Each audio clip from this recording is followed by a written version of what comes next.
পাল্টাপাল্টি শুল্ক আরোপের জেরে সৃষ্ট উত্তেজনা কমানোর লক্ষ্যে একটি বাণিজ্য চুক্তি করার উদ্দেশ্যে রবিবার সুইজারল্যান্ডের জেনিভায় আমেরিকা ও চায়নার প্রতিনিধিদের মধ্যে দ্বিতীয় দফা আলোচনা অনুষ্ঠিত হয়। বৈঠক শেষে সাংবাদিকদের সঙ্গে কথা বলেন ট্রেজারি সেক্রেটারি স্কট বেসেন্ট এবং US state representative Jamieson gear. I'm happy to report that we made substantial progress between the United States and China in the very important trade talks. সোমবার এ বিষয়ে বিস্তারিত তুলে ধরা হবে জানিয়ে বেসেন্ট বলেন তাদের আলোচনা খুবই ফলপ্রসূ হয়েছে। পুরো আলোচনা সম্পর্কে প্রেসিডেন্ট ট্রাম্প অবগত আছেন বলেও উল্লেখ করেন তিনি। We will be giving details tomorrow. But I can tell you that the talks were productive.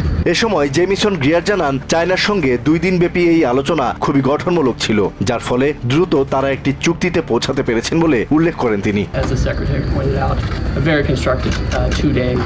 It's important to understand how quickly we were able to come to agreement, which reflects that perhaps the differences were not so large as maybe thought. Jamieson বলেন আমেরিকার $1.2 trillion বিশাল বাণিজ্য ঘাটতি রয়েছে, তাই president একটি জাতীয় জরুরি অবস্থা ঘোষণা করেছেন এবং শুল্ক আরোপ করেছেন, যার পরিপ্রেক্ষিতে বাণিজ্য চুক্তি নিয়ে চায়নার সঙ্গে তাদের এই আলোচনায় বসা। So we're confident that the deal we struck with our Chinese partners will help us to work toward resolving that national emergency. সহযোগিতা, পারস্পরিক স্বার্থ এবং শ্রদ্ধার ভিত্তিতে চায়নার সঙ্গে বাণিজ্যের বিষয়ে আশাবাদ ব্যক্ত করেন treasury secretary. I would just conclude with saying it was done in the spirit of cooperation, shared interest, mutual respect. And we look forward to sharing the details with you tomorrow morning. পরে white হাউসের communications office এক সংবাদ বিজ্ঞপ্তিতে জানায় জেনিভায় চায়নার সঙ্গে একটি বাণিজ্য চুক্তিতে পৌঁছেছে আমেরিকা, তবে চুক্তির বিষয়ে বিস্তারিত কিছু জানানো হয়নি। এর আগে সামাজিক মাধ্যম ট্রুথ সোশ্যালে এক পোস্টে প্রেসিডেন্ট ট্রাম্প জানান সুইজারল্যান্ডে চায়নার সঙ্গে অত্যন্ত ফলপ্রসূ বৈঠক হয়েছে, বহু বিষয়ে আলোচনা হয়েছে এবং অনেক বিষয়ে সমঝোতা হয়েছে, একটি পূর্ণাঙ্গ বন্ধুত্বসুলভ ও গঠনমূলক পরিবেশে আলোচনা হয়েছে। ট্রাম্প উল্লেখ করেন তার প্রশাসন চায় চায়না ও আমেরিকা উভয়ের স্বার্থে চায়না যেন আমেরিকার ব্যবসায়ীদের জন্য তাদের বাজার উন্মুক্ত করে। এদিকে ফক্স নিউজে কমার্স সেক্রেটারি হাওয়ার্ড লাটনিক বলেন আমেরিকার সোনালী দিন ফিরিয়ে আনার দিকেই মনোযোগী তারা। লাটনিক উল্লেখ করেন চায়না ও আমেরিকার মধ্যে বর্তমান শুল্ক এত বেশি যে এটি বাণিজ্যকে বাধাগ্রস্ত করছে।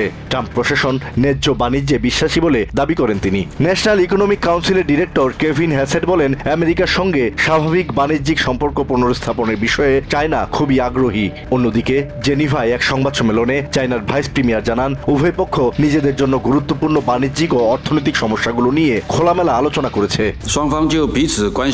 বৈঠকের পরিবেশ ছিল আন্তরিক, গভীর ও গঠনমূলক। আলোচনায় উল্লেখযোগ্য অগ্রগতি অর্জিত হয়েছে এবং গুরুত্বপূর্ণ সমঝোতায় পৌঁছেছি আমরা। দুই দেশের গৃহীত পদক্ষেপকে গুরুত্বপূর্ণ প্রথম পদক্ষেপ উল্লেখ করে চায়নার ভাইস প্রিমিয়ার আরো বলেন এটি চায়না ও আমেরিকার বাণিজ্যিক ও অর্থনৈতিক সম্পর্ককে নতুন করে বিকশিত করবে, যা বিশ্ব অর্থনীতিতে আরো বেশি নিশ্চয়তা ও স্থিতিশীলতা যোগ করবে। Asad real, TVN 24 news desk.